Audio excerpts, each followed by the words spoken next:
Hai teman-teman, kalian pasti pernah ya menggunakan pakaian batik. Setiap daerah biasanya memiliki ciri khas motif batiknya masing-masing. Motif batik ini tidak asal-asalan loh, tetapi memiliki nilai dan makna tertentu yang menyesuaikan dengan kehidupan dan budaya masyarakat. Karena itu, batik merupakan salah satu kekayaan kearifan lokal di Indonesia.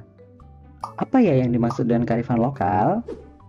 Kearifan lokal adalah nilai-nilai luhur yang berlaku dalam tata kehidupan masyarakat untuk melindungi dan mengolah lingkungan hidup secara lestari. Kearifan lokal sudah ada di suatu wilayah sejak lama dan diturunkan dari generasi ke generasi. Kekayaan kearifan lokal di Indonesia disebabkan oleh perbedaan kondisi alam di setiap pulau di Indonesia. Bahkan, dalam suatu pulau yang sama, kondisi alamnya juga pun berbeda-beda. Perbedaan kondisi alam ini akan memengaruhi cara hidup, kebiasaan, serta budaya penduduknya. Apa saja contoh kearifan lokal di Indonesia? Salah satunya adalah Maraka Bola, yaitu tradisi memindahkan rumah secara gotong royong pada masyarakat Bugis di Desa Lalabata, Kabupaten Baru, Provinsi Sulawesi Selatan. Setelah memindahkan rumah, warga yang membantu akan menyantap makanan yang telah disediakan pemilik rumah sebagai ucapan terima kasih. Tradisi ini menunjukkan budaya gotong royong yang masih hidup dan lestari di masyarakat.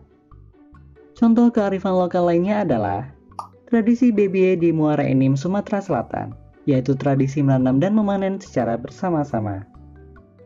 Hutan larangan adat Kanagarian Rumbio dalam masyarakat di Kecamatan Kampar, Provinsi Riau. Masyarakat dilarang menebang pohon di hutan dan akan dikenai denda jika melanggar. Tujuan kearifan lokal ini adalah agar masyarakat ikut melestarikan hutan. Dan di Papua, terdapat kepercayaan Te Aro Newek Lako, atau alam adalah aku.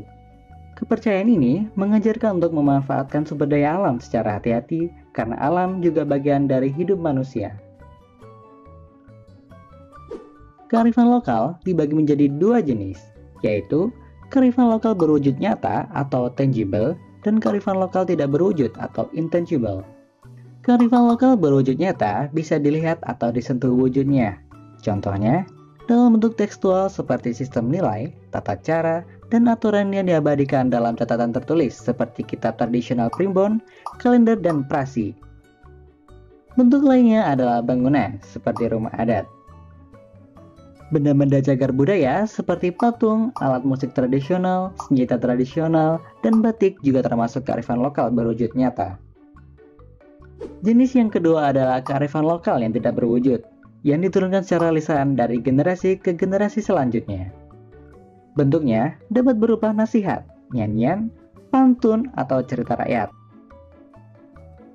Kearifan lokal ini bertujuan agar generasi muda tidak melakukan tindakan buruk yang dapat merugikan diri sendiri dan masyarakat, maupun merusak alam sekitar.